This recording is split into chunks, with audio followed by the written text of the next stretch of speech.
Por unë me drogë kur që marë, edhe do t'ju betohem që to mi u tregu kur nuk do t'merna me te. Unë që ditë e komplit, unë që 5 vite ju betohem që jam I pafajshëm. Naser Kelmendin is hereby found guilty of the following criminal act. Përshëndetje shikues të nderuar, unë jam Kreshnik Gashi dhe ju jeni me emisionin Drejtesia në Kosovë. Një pejan me emrin Naser Kelmendin është shndruar në kryetituj të gazetave ballkanike e botërore. Dyshimet se ai ishte pjesë e një rrjeti kriminal I cili transportonte heroin nga Turqia në shtetet evropiane bën që 60 vjeçari nga peja të jetë pjesë e listës së zezë të Shteteve të Bashkuara të Amerikës, në dyshimet se kishte gisht në vrasjen e njërit prej heronjeve të luftës së Bosnjës, Rames Delalic, e po ashtu dyshimet se kishte organizuar një aktivitet kriminal që trafikonte narkotik nga Turqia për në BE, Kelmendin kishte vendosur të kthehej në vendlindje, për të jetuar në njërin prej lagjeve ku banonin politikanë të lartë të vendit, përfshirë edhe ish-ministrin e brendshëm Bajram Rexhepi. Kelmendin ishte arrestuar pas disa muajsh qëndrimi në Kosovë, ndërsa hetimi I tij ju besua një misioni profesional ndërkombëtar të EULEX-it. Krejt kjo në mungesë të marrëveshjes së ekstradimit në mes Kosovës dhe Bosnjës dhe Hercegovinës. Ky mision të enjtën I ka dhënë përgjigje shumë prej pyetjeve për pejanin e arretisur nga Bosnja. Dëshmitarët dhe provat nuk kanë arritur ta bindin gjykatën se Kelmendin ishte organizatori I grupit kriminal apo I vrasjes së Rames Delalic dhe shumë krimeve të pretenduara të prokurorit. Me verdiktin e saj, gjykata e Prishtinës ka thënë se ka gjetur prova se Kelmendin ishte përfshirë në trafikimin e 25 kg heroin nga Bosnja për në Austri, ndërsa për 8 pikat e tjera të aktakuzës nuk u gjetën prova dhe ai u shpalli pafajshëm. Në një intervistë ekskluzive, prokurori amerikan Andrew Hughes ka shpjeguar veprimtarinë e Kelmendit dhe rrethanat të cilat quhen në shpalljen të pafajshëm të Kelmendit, duke na treguar edhe për lidhjet e tij me politikën në Kosovë e Bosnjë. Para se të shkojmë në intervistën, po ju sjellëm disa prej detajeve të aktakuzës dhe atyre që u përmendën gjatë 200 seancave të këtij rasti, të cilat janë monitoruar nga ekipi ynë. Lufta e përgjakshme në Bosnjë përpas mira viktimave sipas aktakuzës la pas një konflikt të hapur I cili rezultoi në histori hakmarrjeje, vrasje, tentim vrasje, trafikim droge, ku përfalen komandant, ministra, mafias e komandant të pas luftës. Të gjitha këto elemente do të përbanin skena ideale të një filmi të aksionit. Ato përshkruan në aktakuzën e prokurorit Andrew Hughes, I cili pretendon se këto ngjarje që shtihen në disa shtete ballkanike ishin të vërteta, të menduara dhe të organizuara prej një grupi shumë të fuqishëm kriminal. Piknisja e aktakuzës së prokurorit të EULEX-it është një urdhër për fillimin e hetimeve nga prokuroria në Bosnjë në shtator të vitit 2012 ndaj Naser Kelmendit, në ndyshimin se ai ishte përfshirë në vrasjen e figure të njohur në Sarajevo, si dhe në trafik ndërkombëtar të drogës. Rames Delalic, I njohur me Nov Kënqelo, ishte njëri prej komandantëve që në kohën e luftës u angazhua për mbrojtjen e Sarajevës dhe për këtë gëzonte popularitet të madh në Sarajevo.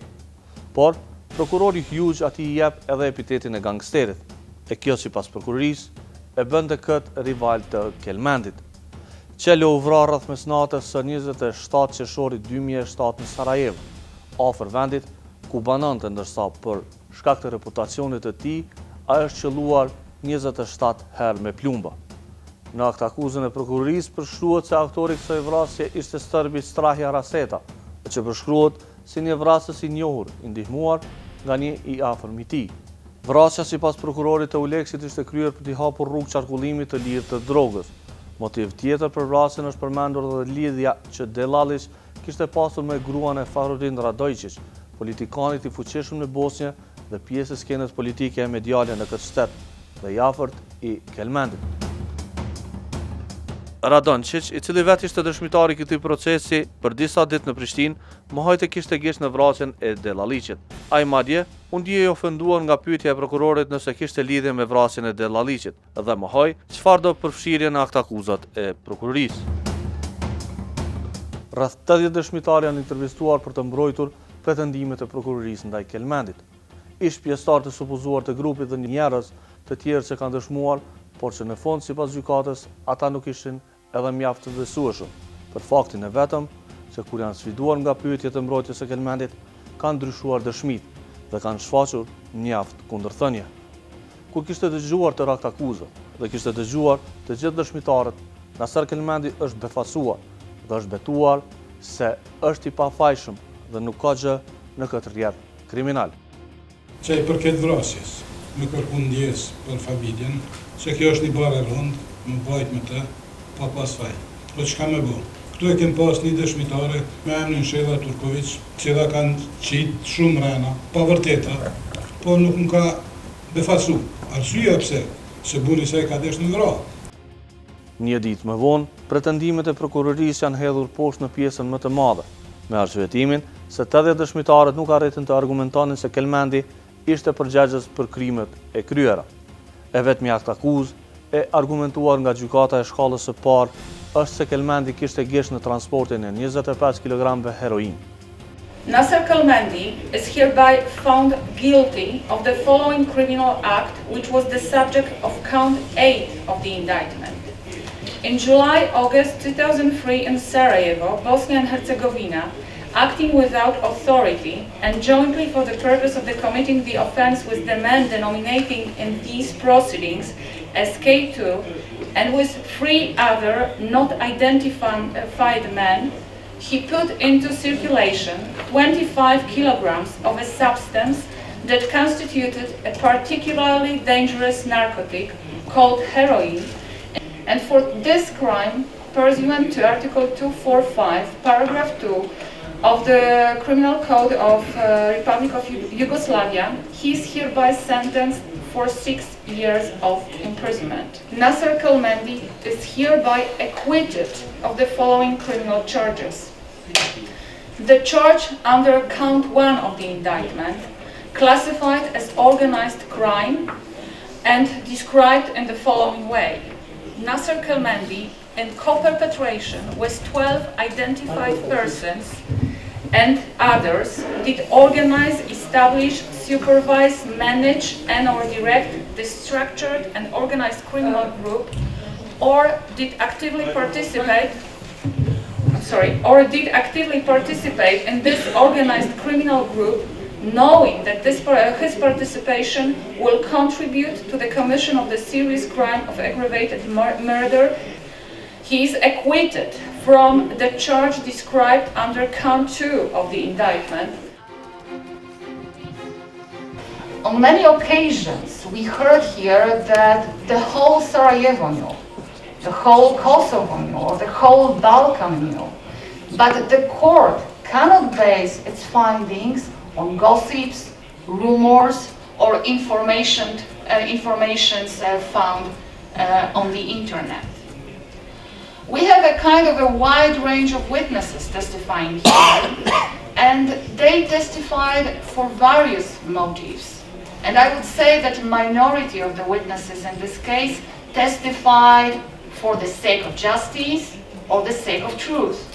Majority of them had different motives. Often it was a motive of revenge for a death of a relative, for a lost job. Some of the witnesses received advantages or were promised advantages. And these circumstances the court took into account while assessing the evidence collected in this case.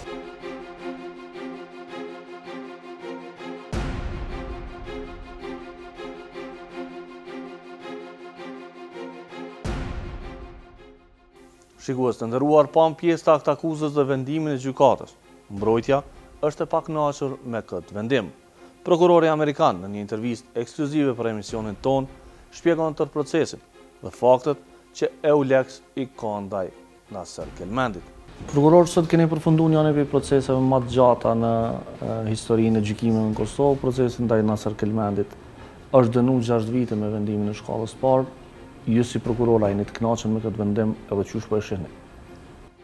As the prosecutor in the case, I was pleased that this defendant was convicted of 1 count of drug trafficking, but I was also disappointed that he was not convicted of the organized crime and aggravated murder charges against the victim named Ramiz Delalic, who was considered a great war commander and hero in Bosnia during the Bosnian War. Njëra prej çështjeve që gjykata sot e ka përmendur është që dëshmitarët kanë rënë në testin e ekzaminimit kur janë pyetur prej mbrojtjes. Ku mendon që është problemi që dëshmitarët ose kanë qenë të sfiduar ose kanë pas probleme me të kaluarën e tyre? Well, I think it's important to note that before the trial and throughout the trial, many of our witnesses were threatened with death. And we also had evidences that some of them were bribed or that they were offered bribes. And to penetrate a well-organized criminal network, often you have to, and about the only way you can penetrate it is to somehow get a member or members of the organization to be willing to come forward. And the profile of these people is generally poor education, no employment, criminal history, and easily bribed or easily persuaded by threats. It's like the classic organized crime in Italy called omerta, where it's called the code of silence. If you break the code of silence, we will kill you, or we will kill your family, we will destroy your property, we will ruin your reputation. This was a case where there was a history of people being killed, their cars being bombed, grenades being thrown, the media destroying them so that they couldn't get a job. And so you have witnesses that can be definitely tempted to change their story. But in terms of the murder case in general, it came down to some degree whether you believed motives that they had, did they have something to gain? And my perspective was many of the murder witnesses did not have anything to gain. They showed courage. But when you have a serious charge like murder or organized crime, it's the prosecution's burden. We have to meet the burden. And it should be a high burden because it's such a serious crime. And the judge felt that we didn't meet this burden. And I disagree, but of course I respect the court's decision. And that's why we have an appeal process, and so I will do the appeal. Po përmeni tentativat për me korruptu dëshmitar edhe me kërcënu ose me intimidu ata. Nëse keni prova, a duhet me nisë hetime për këto raste? Not only is there enough proof, there is actually a current trial going on in Bosnia against 3 defendants who are charged with intimidating and threatening one of our most important witnesses in our trial. One of the defendants' names is Feridun Radoncic, and he is being prosecuted in Bosnia right now, along with 2 of his close friends, for actually threatening and intimidating one of our witnesses.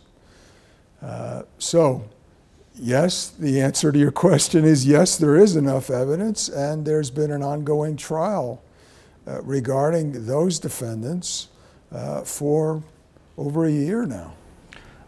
Po e përshkruani që ky është një rrjet kriminal ballkanik I ngjashëm me ato të Italisë. Kush është shefi dhe a është të vepruar ndër rrjeti kriminal në Ballkan? Well, in our indictment, we allege that Mr. Radonjic ordered the murder of Ramiz Delilich, and that the defendant, Naser Kelmendin, is a loyal soldier and high-ranking person in this organized criminal group, found the assassins, and they carried out a very well-executed assassination, a brutal assassination of this victim. As to whether the organized criminal group is still going on, I don't know. But it certainly is a possibility. Në shumë prej mediave qoftë vendore, qoftë ndërkombëtare, Naser Kelmendin është përshkruesi bosi i drogës në Ballkan.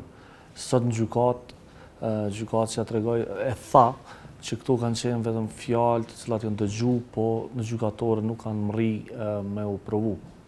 My assessment of how European jurisdictions handle this particular charge of organized crime seems to be that they are very reluctant to make a conviction of organized crime. Frankly, it doesn't seem to be as difficult in the U.S. We have what's called a RICO statute, which is very similar, but it's not called organized crime. And so we had to face that challenge. And I've seen in other big cases we've had here where, I'm not sure why, but the court is very reluctant to convict on the organized crime. But when you think about it, if you have a large quantity of drugs that are being moved,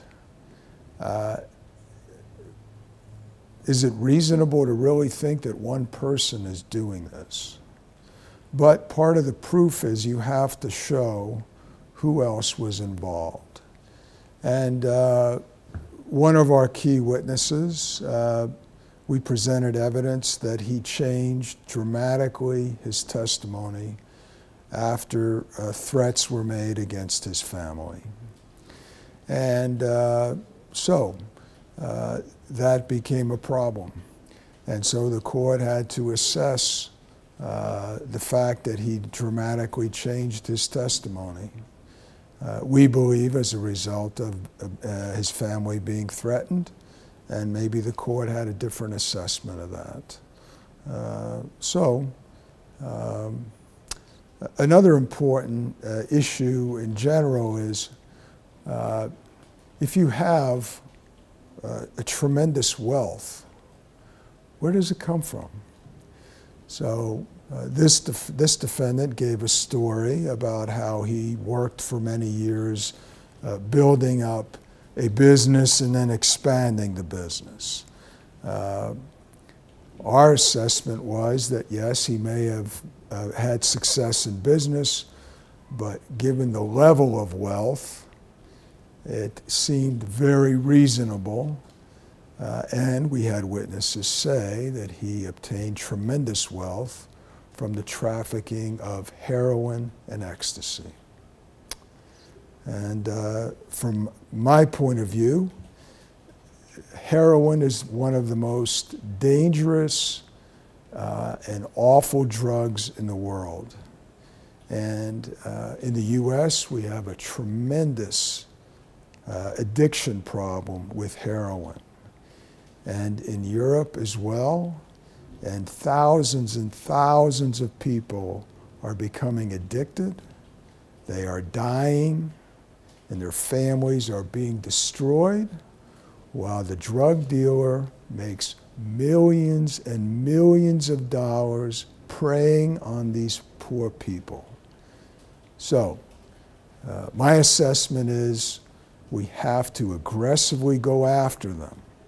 And even when the case is difficult, that's part of what ULIX does. We take the tough cases that nobody else wants to handle, the cases where people get threatened, the cases where witnesses get killed, and we stand up for justice, and Sometimes we fail, but we fight the good fight, and we want to bring change, and we want to help the people of Kosovo. So that's why we're here.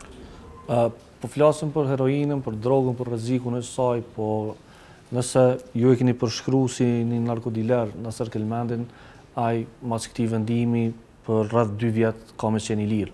You have to start somewhere.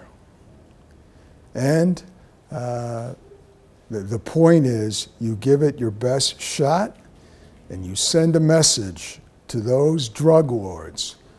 We are willing to go after you, and we will go after you, and we will do the best we can to bring forth evidence. One day in jail is awful. There are 365 days in a year.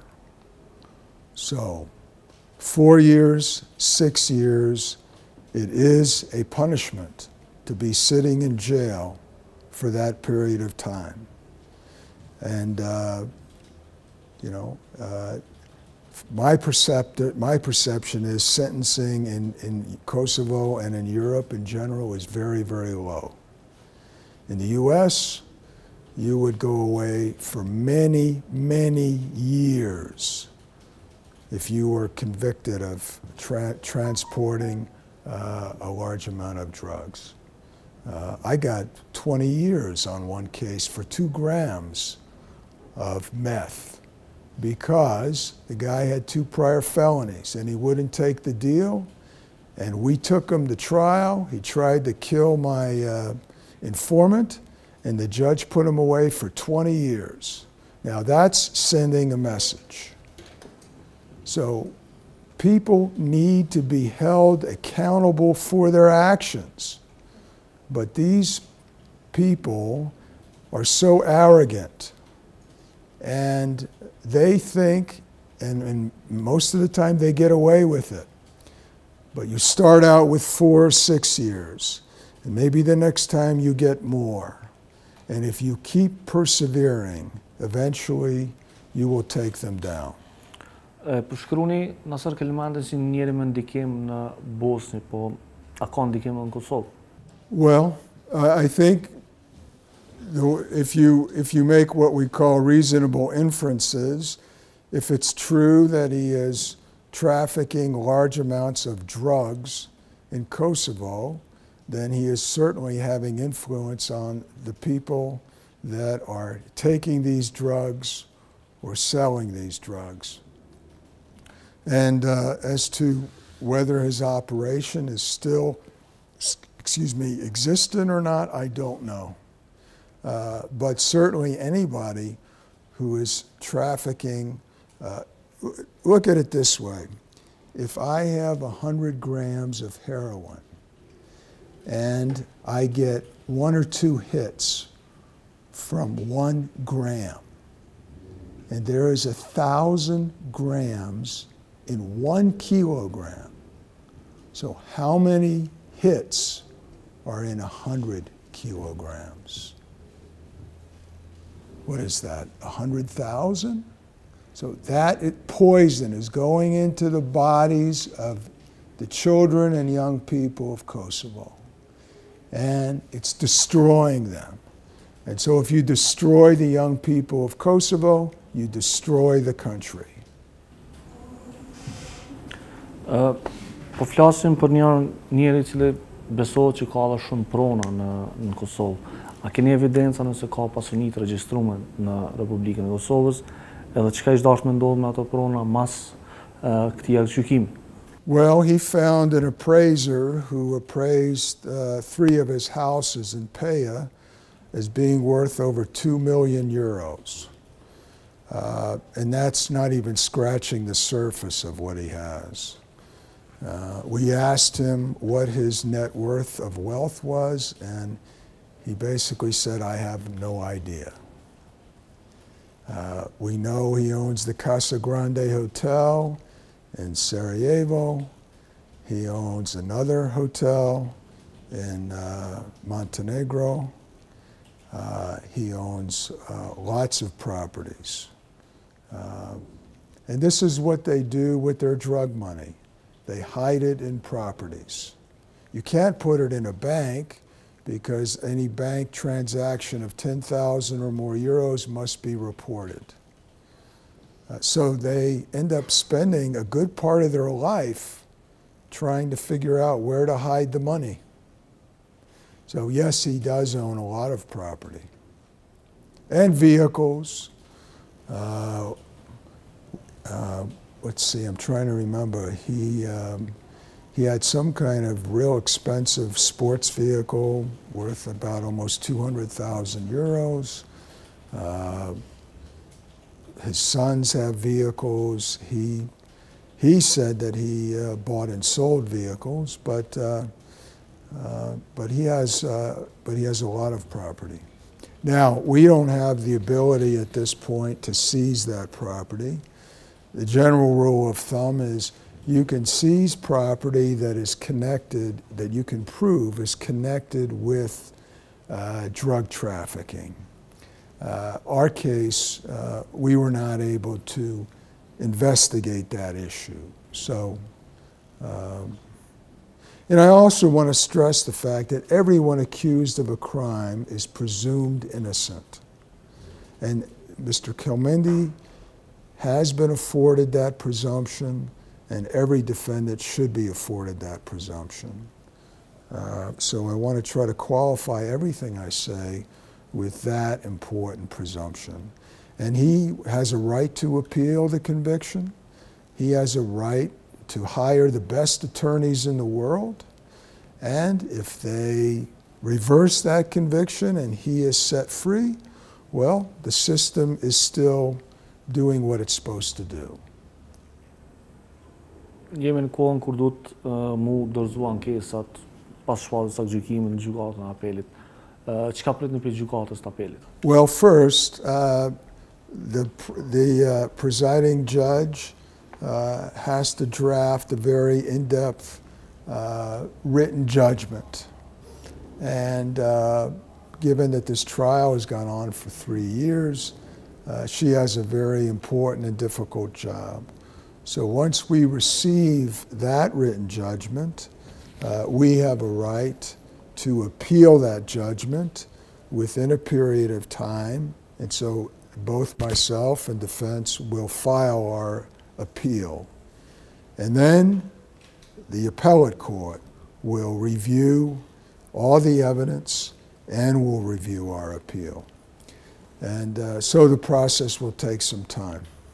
Keni marrë landa është e hetuar me pjesa më e madhe në Republikën e Bosnjës. A ka qenë e hetuar në mënyrën e duhur dhe shkresat, landën që ne keni marrë, a ka pas mjaft prova? Apo ka pas mundësi edhe më shumë me u hetuar edhe më mirë? It was a very big challenge that we were given this case when all the evidence, basically all the evidence, and all the witnesses were in Bosnia, in Serbia, or elsewhere. I think an important point to raise is the only reason we had to deal with this case is because there is no extradition treaty in Kosovo. Now, this is ridiculous, frankly, if I can just be blunt, because this case belonged in Bosnia. And frankly, we believe that Kelmendin came here because he knew there was no extradition treaty.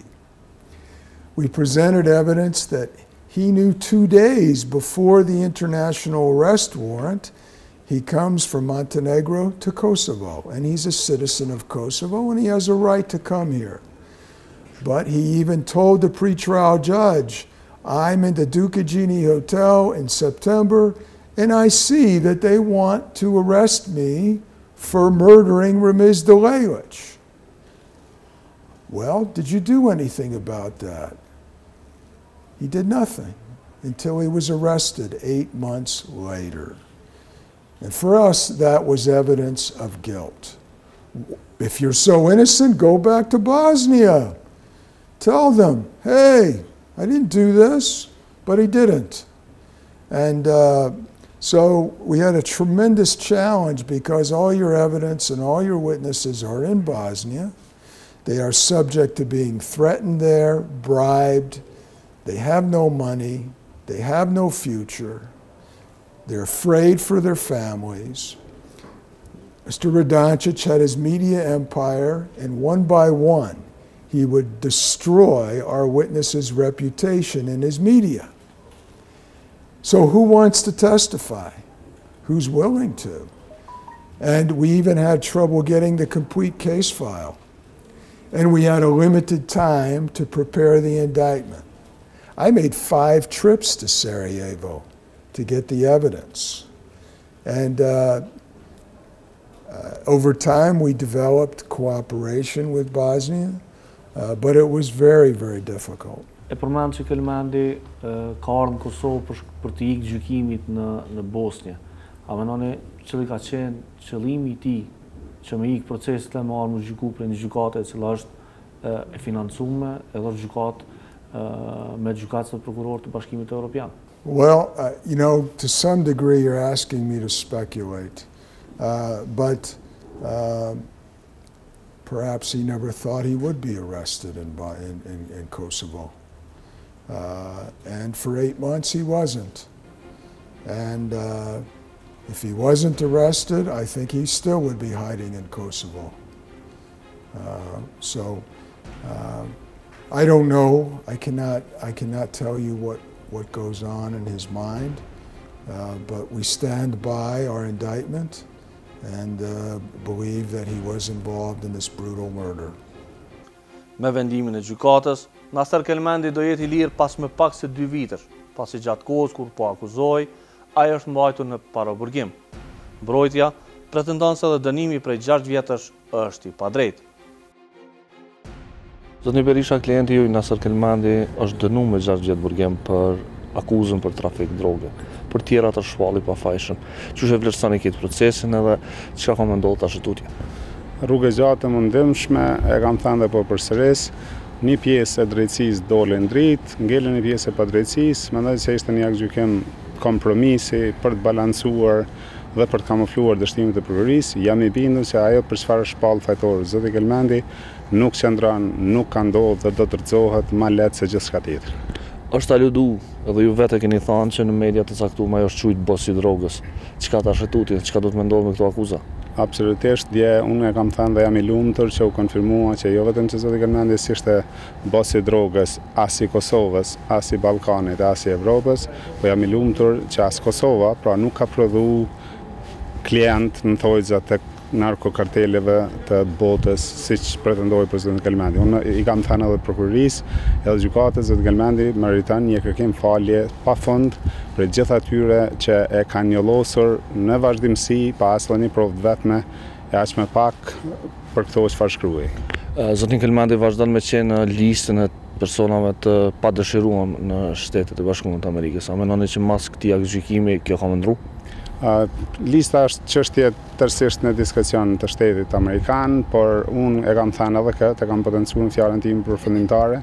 Fakti që ajo është në listë është pikërisht për shkak të prokurorëve të dështuar të kësaj natyre, që janë jo vetëm këtu, po edhe në Bosnjë, në shtete tjera.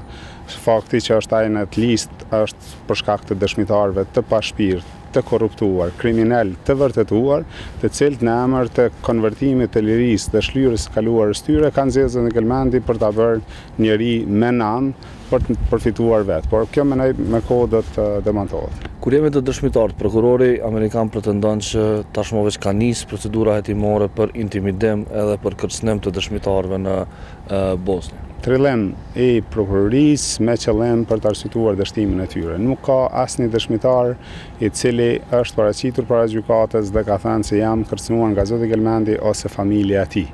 Pra kjo është edhe një herë trillim për të arsyetuar dështimin. Ajo çfarë duke ndodhur në Bosnjë nuk I atribuohet në asnjë mënyrë zotit Kelmendi. Jam I bindur që dëshmitarja që ishte në atë proces dhe që kishte dëshmuar këtu ishte tërësisht dëshmitare e dobishme, pra ishte në interes të zotit Kelmendit dhe të vërtetës për zotin Dëllalliq. Besoj që qëllimbosi do të provohet se nuk ka ndodha intimidim siç pretendohet për qytetarët Bosnjës, po e përsëris, nuk ka asnjë një lidhje të vetme me zotin Kelmendin. Po çka ndodhi? Pse ke dëshmitarët, shumica e dëshmitarëve kur erdhën në gjykatore ndrun çastin ose patën diçka tjetër me thonë për asaj çka është thonë prokurori? U potencuova nga gjykata, ata kishin marrë një imunitet absolut për deklaruar gjithçka, për të lexuar në Google, për të shfletuar lloj-lloj faqesh e materialesh. Në momentin kur u përballën me marrjen e pyetje të tërthërt nga mbrojtja, nga vetja ime, ata nuk rezistuan. Këtë tha edhe gjykata dje, pra nuk mundën të rezistojnë marrjes në pyetje, nuk mund të rezistonin provave, nuk mund të rezistonin të kaluarës tyre kriminale dhe nuk përputhej as edhe një datë vetëm me atë çfarë kishin deklaruar. Vërtetoi që ata kishin qenë në Burg, ndërsa ata thonin kemi qenë në Kosovë. Dhe një varg çështje të tjera. Pra, prokuroria ka shkuar aq larg, saqë pikërisht dje, me një shkurt, vetë Kallzo.com ka raportuar drejt për drejt nga seanca që dëshmitarja paraqitur nga Bosnja këtu ka deklaruar se ishin ofruar shpërblem, ishin ofruar zbutje të dënimit vetëm nëse dëshmonte kundër zotit Kelmendi. Dëshmitarët e tjerë, pikërisht dëshmitari Kane, për cilën pretendonte prokuroria që është kërcënuar, i ka thënë prokurorit në sy, në gjykatë, se ju, zoti prokuror, më keni thënë se të gjithë dëshmitarët tjerë kanë thënë se Naser Kelmendi ka qenë aty, po unë ju kam thënë ju. Pra, gjykata kishte shprehur vërejtjet e saj se prokuroria merrej me trajnimin e dëshmitarëve. Trajnën dëshmitarët kyç para ardhjes në seancë dhe kjo çfarë e ka bërë këtë proces, besoj unë shkelet çdo parimi të mundshëm drejtësisë. Po zoti Kelmendi tash i ka 6 vjet edhe nëse burgim, nëse është ky vendimi përfundimtar, ai pas 2 vitesh ka me dalë në liri, po me çfarë dëshmish pra u vërtetun 6 vjet? Prej shkollës të parë. Me asë dhe një dëshmi të vetme. Është absurde, është shqetësuese për keqardhje, se po të lexohet deklarata dëshmitarit këtë dy mbi cilën mbështet dje pika 8 akt akuzës, dhe po të lexohen pyetjet e mia parashtruar këtij dëshmitari kur unë e pyes, pra për ta përmbledhur gjithçka, ju nuk e dini çfarë kishte na dërgesë, nuk e dini se kush e kishte dërguar, nuk e dini se kush e kishte paguar, dëshmitari u përgjigj, kjo është e vërtetë. Pra, kemi edhe një herë përsëris, kemi një akt gjykim për të balancuar, duket se gjykata shkallës parë nuk kishte guximin për të marrë një vendim të plot lirus. Kjo jam i bindur që do ndodhë në gjykatën e apelit në çdo rrethon. Nëse këta i lidhin sytë dhe ndajnë drejtësi objektive dhe mbështesin akt gjykimin prova, zoti Kelmendi para verës së ardhshme do të jetë si qytetar i lirë me një të kaluar të pastër dhe të njohur ndërkombëtarisht. Njëra prej dëshmitarëve kyçën këtë proces ka përmend motivet që zoti Kelmendi ka pas për me kry vrasjen. Çfarë i thoni kësaj dëshmitare? Kjo dëshmitare ka bërë të njohur se motivi i saj për dëshmuar kundër zotit Radonjić ishte pikërisht bindja e saj e smur se Radonjić, Kelmendi dhe të tjerët kishin fabrikuar rastin kundër burrit saj Zijat Turković, i cili është i dënuar me 40 vite burgim, është i konfirmuar nga 3 instanca në Bosnjë dhe nga këto 40 vite janë spaku 4 vrasje makabre që kanë ndodhur në territorin e Bosnjës. Pra, kjo do të jetë edhe në arsyetim në akt gjykimit, jam i bindur.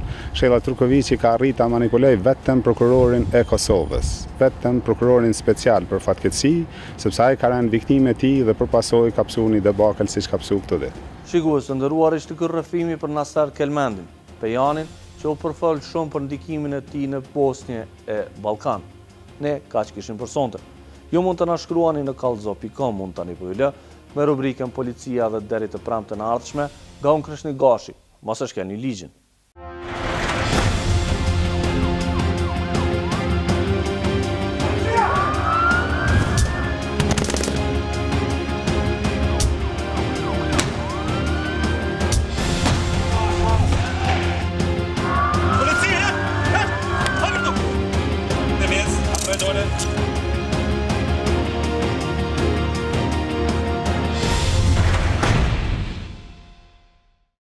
Xhirimet në vazhdim janë bërë në bashkëpunim me zyrtarët e policisë së Kosovës. Personat e paraqitur në këtë pamje janë plotësisht të pafajshëm, përderisa të dëshmohet e kundërta me vendim të plotfuqishëm të organeve të drejtësisë.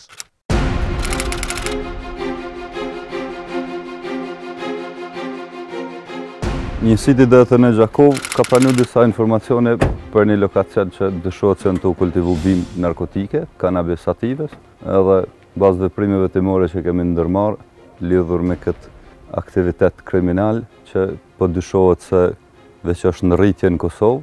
Do të shkojmë të verifikojmë lokacionin, në bazë burimeve është një lokacion në një pyll, në rrethën e Gjakovës, në fshatin Rëzin që do të shkojmë të verifikojmë burimin e informacionit edhe të ndërmarrim veprimet e timore lidhur me rastin. Pra njësitë e dëtën e Gjakovë, mbështetje edhe të njësive tjera ma vonë, do të zhvillojmë hetimet edhe veprimet tjera në lidhur me identifikimin e personave dyshuar.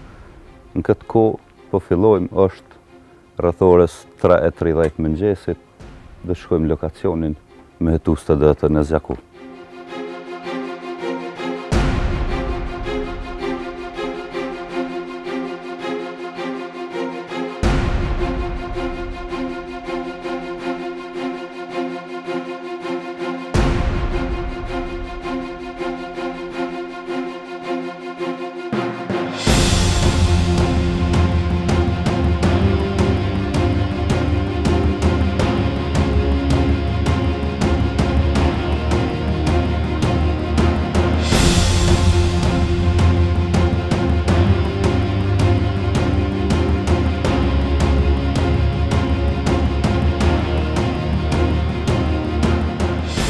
Kem lëmë veturën në lokacion caktuar për shkak të terrenit edhe po shkojmë kom drejtim të lokacionit duhur. Jemi shumë afër të shohim që shqendron situata.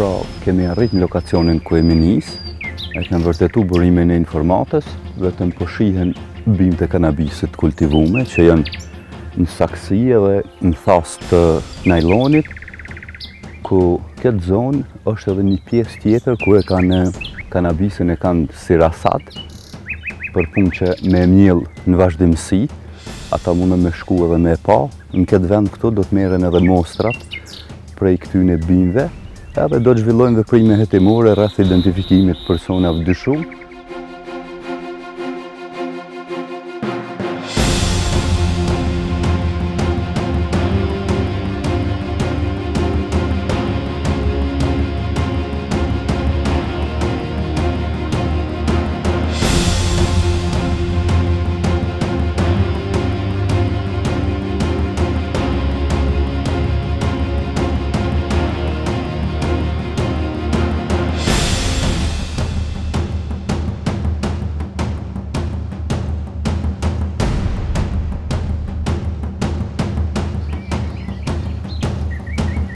Na kem përfunduar pasi kem identifikuar lokacionin, edhe këtu shihet se është kultivu një sasi kogja e madhe edhe një numër shumë i madh i bimëve që janë në saksi. Na do të zhvillojmë veprime hetimore lidhur me identifikimin e personave dyshim. Për sot kemi përfunduar në këtë vend edhe bashkëpunim me prokurinë dhe me gjykatën themelore në Gjakovë kemi iniciuar veprimet hetimore, të cilat do të zhvillohen dhe do të jemi në vazhdimësi në hetim të këtij rasti, që Drejtoria kundër trafikimit me narkotik është duke bërë veprime të vazhdueshme lidhur me parandalimin e këtyre veprave.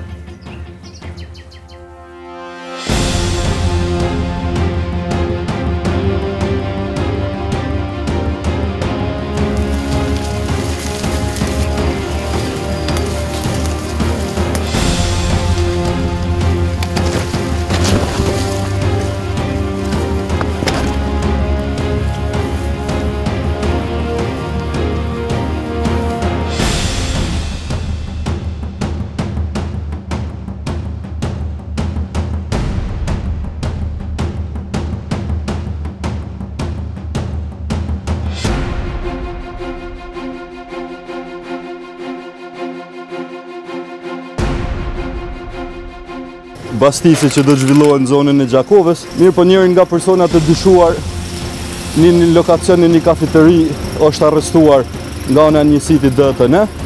Gjatë kontrollit një veture që është bo, aty është gjetë edhe një armë. Tash jem të go përgatitet përfundimtare për realizim të operacionit. Do të mbahet takimi me udhëheqësat e grupeve dhe të njësive speciale dhe një RSS lidhur me realizimin e planit.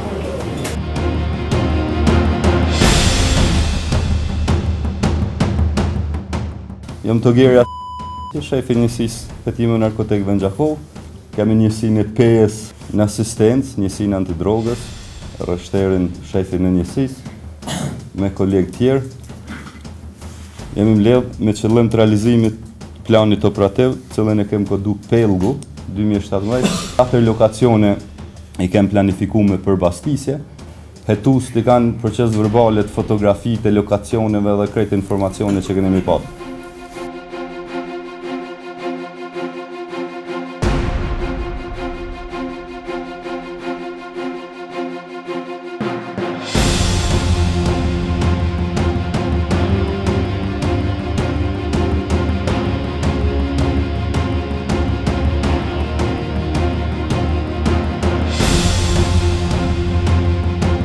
Jemi nisë për lokacionin ku keme i kry bastiset, lidhur me planin operativ të koduar Pellgu.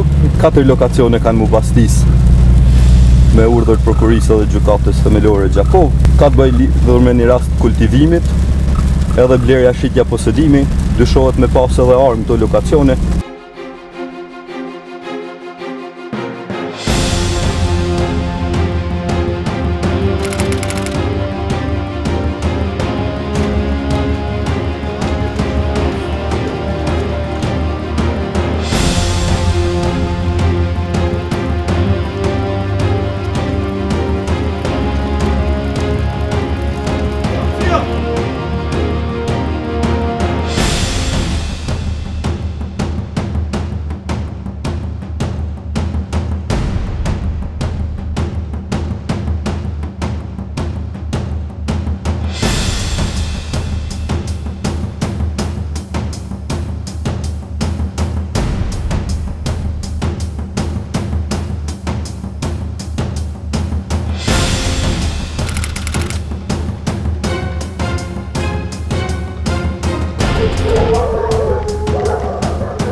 Kem përfundu me bastisës në bazë planit operativ, çdo gjë ka shkuar në rregull.